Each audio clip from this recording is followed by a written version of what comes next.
One of the most overlooked medical conditions is metabolic associated steatotic liver disease. Now, if you've never heard of that, don't be surprised because this is a new term for what used to be called non-alcoholic fatty liver disease and is often shortened to fatty liver disease. But metabolic associated steatotic liver disease, or MASLD, which is what I'll say moving forward, is extremely common and again, very often overlooked. As a practicing primary care provider and board certified obesity medicine physician, I see this condition all of the time.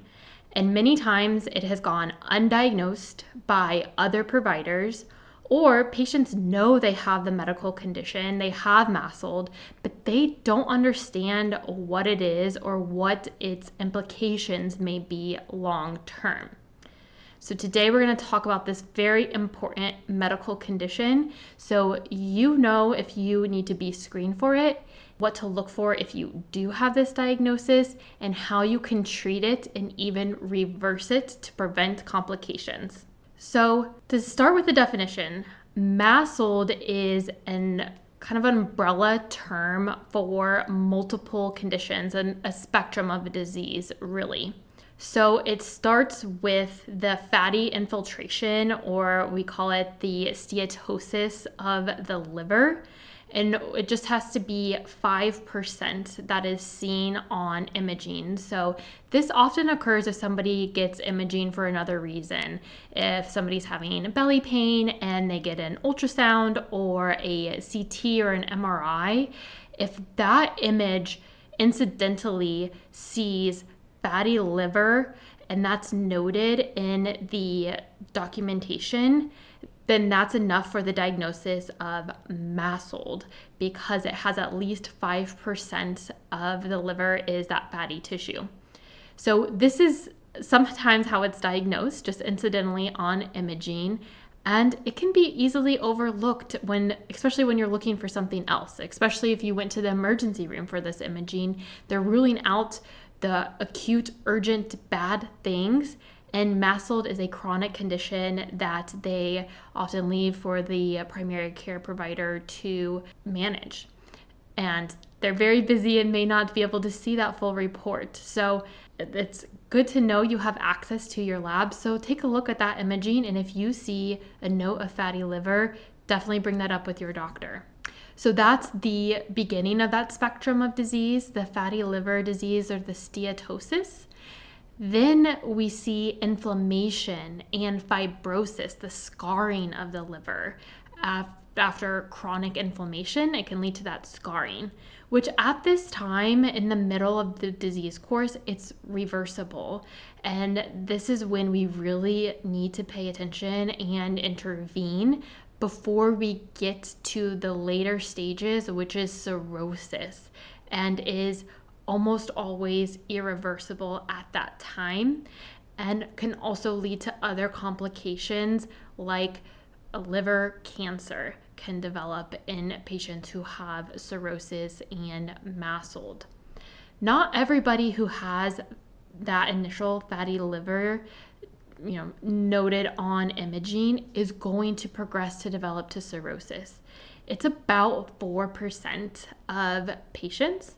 We don't right now know exactly who those patients will be, so we need to intervene with everybody to prevent the progression to cirrhosis and liver cancer.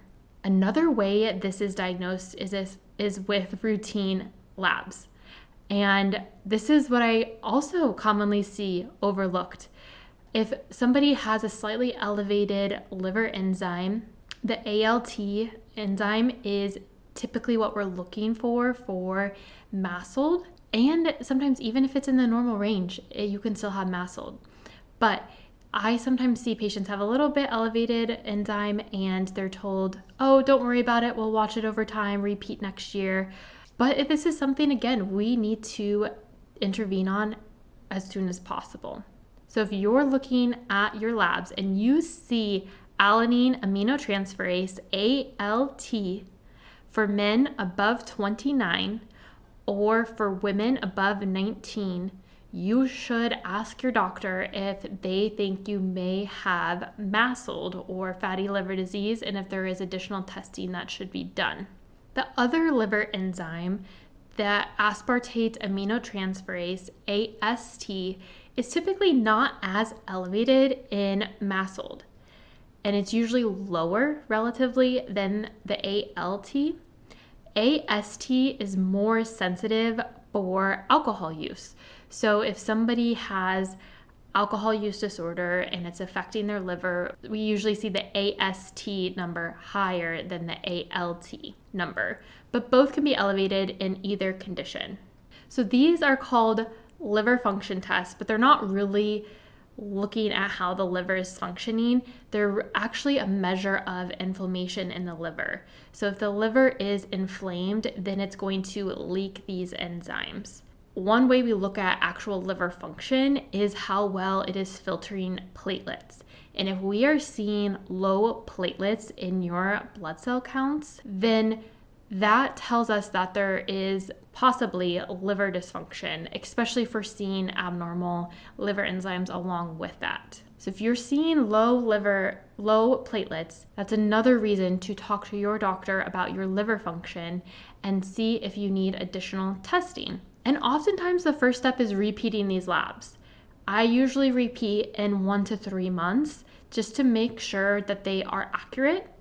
But if these numbers continue to be off, then we really need to take them seriously. One of the next steps is to do a calculation called the FIB-4. You input these numbers into the FIB-4 calculator, the AST, ALT, and platelets, and they will give you a number which will help to estimate if you are at low risk, intermediate, or high risk of complications from MASLD. If you're at higher risk for that fibrosis or scarring. And if you are at intermediate or high risk, you should have additional testing. I'm not going to go into what those additional testing modalities are because it'll vary from location to location and patient dependent. But if your doctor, your primary care doctor, is not comfortable with that additional testing, that's when you need a referral to a gastroenterologist, a GI specialist, or a liver specialist, a hepatologist, and they can order the appropriate testing for you. Taking a step back, let's consider how common is MASLD. It is extremely common. It is estimated that 1/3 of American adults have MASLD. And you can see why, and with something that is so prevalent, it may be surprising that more people aren't talking about it. And this just goes into, again, why this is so often overlooked, because it is so common and because there's not an immediate effect of this condition. It's not until years, decades down the line when there's complications. So it's not an urgent thing that providers feel like they need to address right at that time. But for you and for your health, it's important to start addressing earlier rather than later.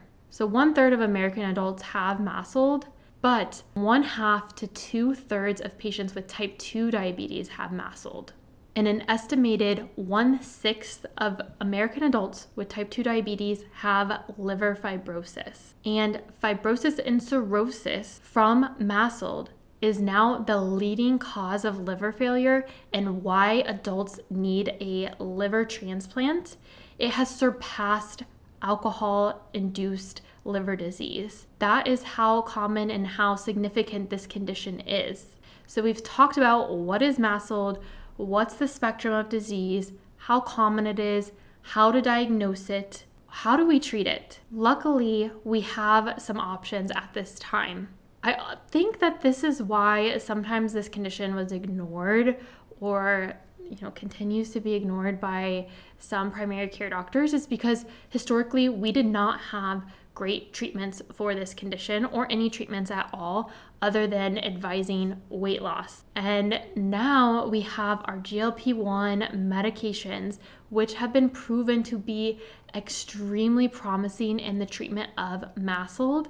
And personally, I anticipate that this is going to be an FDA indication in the very near future. There have been studies for both tirzepatide and semaglutide for MASLD, and even for patients who have fibrosis and cirrhosis, seeing very promising results.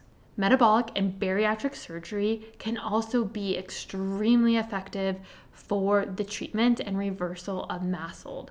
So that is another great option for patients who are struggling with this very common condition. Some other medications to consider is one of our older type 2 diabetes medications, pioglitazone, has some good evidence for this indication, and our SGLT2 inhibitors, which are a newer type 2 diabetes medication, also have some evidence for MASLD. In general, if we see a weight loss of 5 to 10%, we see improvements in MASLD. So that's a great goal for weight loss, that 5 to 10% range. You will see improvements in your MASLD. This is an episode that you are definitely going to want to share with a loved one, family member, friend, coworker, because we need to spread the awareness of this condition. It is so often overlooked, but it is so important to address as early as possible. So again, please share with others so they will know what to look for and how to manage this condition. I hope you have a beautiful week. Talk to you next week.